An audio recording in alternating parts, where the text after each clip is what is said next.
ñu tàmbali ci président Macky Sall dégg nañ ko démb 1er mai muy menacé di wax wàllu réseaux sociaux yi xam nga ñun moom nous on n'est pas des encagoulés fang la ñuy def di wax li ñu xalaat te kenn mënuñu koo tere xanaa borom bi rek dégg nañ ko démb muy wax ci réseaux sociaux yi mais phénomène réseaux sociaux boo koy analyser dëgg mënoo koo bañ a analyser seppi ci Macky Sall ndax président Macky Sall moom ci boppam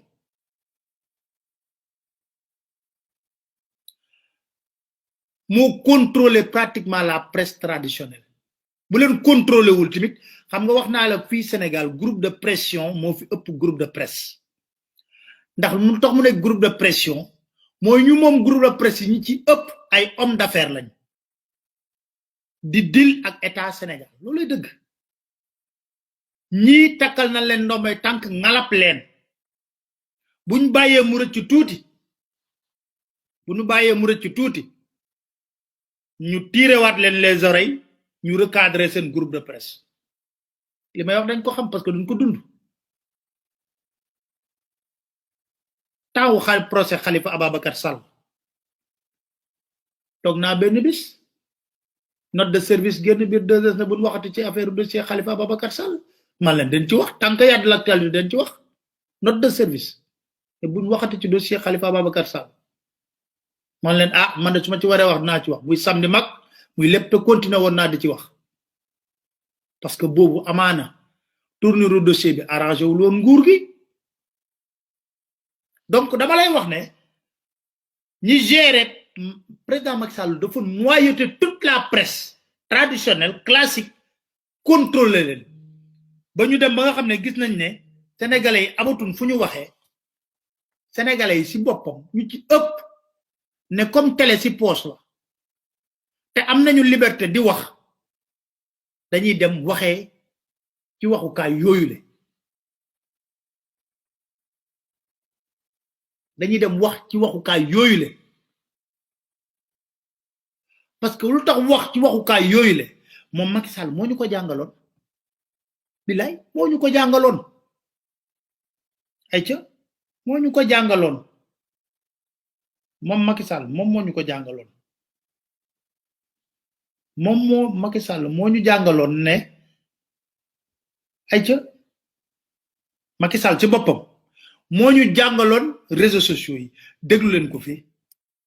Dakar Matin. La répression d'ailleurs ne fait plus reculer aucun peuple. Vous avez vu ce qui se passe dans le monde. Je vous ai parlé tout à l'heure de nouvelles légitimités concurrentielles. Les peuples sont capables de mettre un terme aux dérives d'un pouvoir. Donc il faut qu'ils le sachent. Je crois aussi que l'État a le devoir de protéger les hommes politiques, de protéger les citoyens de façon générale. C'est à l'État d'assurer la sécurité des leaders politiques et de tous les citoyens. C'est à l'État aussi de donner suffisamment de moyens et de mettre l'armée dans les meilleures conditions pour assurer la sécurité extérieure de notre pays et à défendre notre intégrité nationale.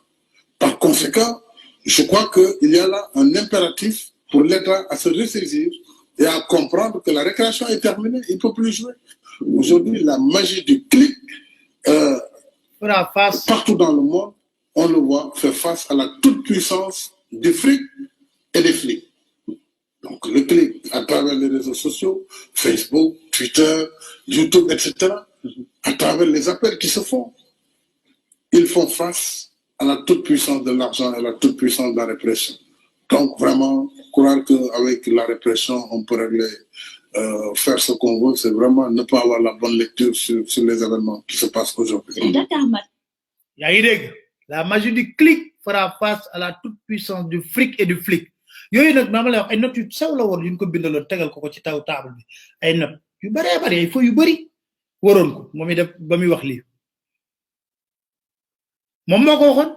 moom son pouvoir est le pouvoir le plus répressif. Le pouvoir de Macky Sall est un pouvoir répressif. Waaw yow nga jël contrôler toute la presse classique jël patron de presse yooyu nommé leen à des postes de responsabilité ñi ministre conseiller ñi PCA ñi lii jël seeni doom nommé leen ci yenn dugal leen ci yenn responsabilité yi ba pare nag ñooñu teg leen ay erreur la preuve moo sàkku 2019 pour Macky Sall pour ma jógee 2S non moom ci boppam moo ko sàkku ñu defal ko ñu ne leen ngelawal jàmm ginnaaw loolu yokkute rek parce que xamoon na ne parce que foo njortoon na ne bu ma toogoon foofu présidentiel yi du demee ni mu demee parce que xamante nañ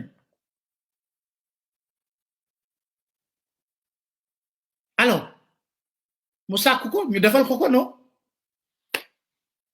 mu sàkk ko ñu inventé benn astuce wooy teqali ko ci jàmm ak salaam loolu mooy prouver ne moom mooy contrôler même le fonctionnement de ces médias gars yi nag sonn ci loolu na ko yow yaay contrôler léegi ñun léegi dinañ la wax ngay dégg par la force parce que yaa ñu waxoon ne la nañu la toute puissance la magie du clic fera face à la toute puissance du fric et du flic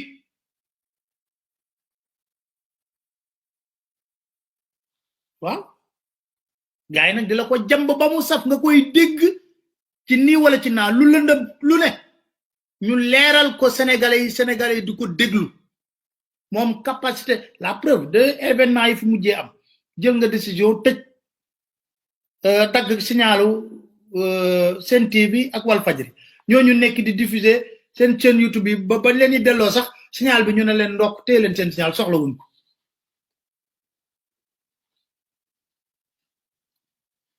jeex na boole ci nag di la vaar matin midi soir président mënoo ci dara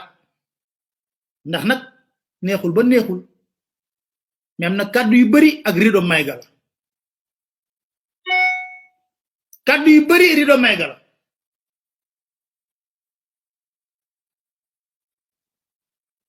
kàddu boo wax rek te waxoon naa bala passé maa ngi wax kii nga xam ne moo di ren na ko dinaa leen defal benn popur yu bari ay ci li mu wax ci état ci démocratie ci fonctionnement ci transparence loolu yëpp bu ma leen ko tegalee ngeen dégg ndax wax jooju méngoo na ak doxalin tey moom muy wax réseaux sociaux yi campagne 2019 ba léegi sax ñu ngi koy def doomu Bernard Kouchner ñëwu fii créé fi ay faux compte yu baree bari di dugg ci suñu live ak yooyu dañu saaga di wax loolu mooy faux compte yi nga xam ne ak boy yi ñuy jël nag di leen fay ñuy taxaw di dugg ci live fu nit ñi di leen saaga pour jéem leen perturber pour jéem a nag ana ñooñu moom usé wul abusé wul ci réseaux sociaux yi mi ngi noonu na ci wax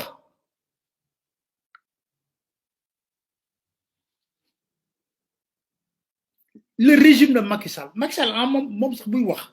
day incarner en lui-même la violence et tout na gulet ba mu fi nekkee ministre toj na bureau de vote voté sans pièce d'identité du lu bees usage violence dafa bëri façon usage violence doo ay force de défense sécurité nga armé bay bëgg a dee yow ñu lay wax liggéeyal ak defal lii nga ñëw taxaw xale yaa ngi sonn nga ne way wuti ay armes wàcce ko port mais vous pensez que les forces de défense et de sécurité den tirer sur la population sénégalaise dañuy def rek peuple bu jóg du police du gendarme du arme dara mënu ko dara dafa Macky Sall dafa ëppoon doole Ben Ali wala dafa ëppoon doole Moubarak ñoo ko gënoon ay fop te moom nguuram day nuroog nguuru Moubarak parce que Moubarak soxnaam goroom yeeg kii ñoo yoroon nguur gi teg l'utilisation des institutions de la République tey jii toutes les institutions se sont affaissées il y a qu'un seul homme qui existe au Sénégal au niveau des institutions di fasol tubay muy président Macky Sall violence daf ko gën a ñaaw violence daf ko gën a ñaaw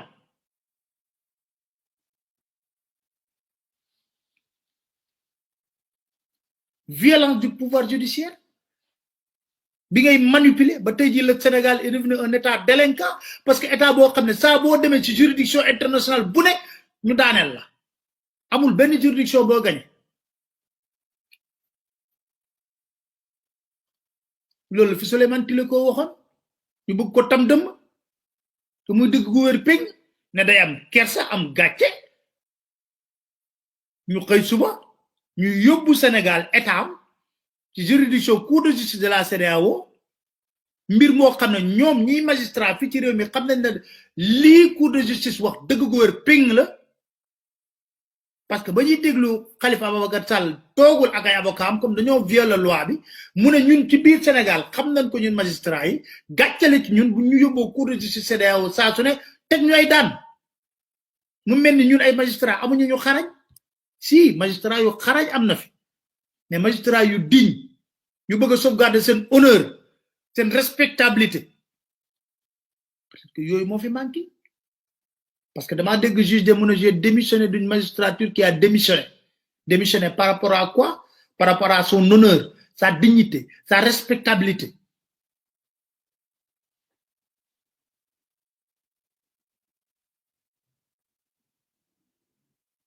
hein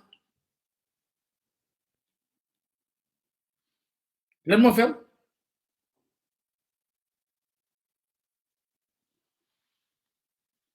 lan mo fam lolo fam j'ai démissionné d'une magistrature qui a démissionné la magistrature ne peut démissionner que par rapport à son honneur sa dignité et sa respectabilité la ca dess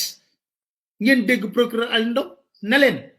ce n'est plus un malaise mais la magistrature est dans une crise et cette magistrature a été utilisée lutax may tudd lolu diko wax moy dina ci ñew a été utilisée dans le cadre de règlement de compte politique salfagne texte yek loi yi nekatuñ ci benn république le Sénégal est devenu un état délinquant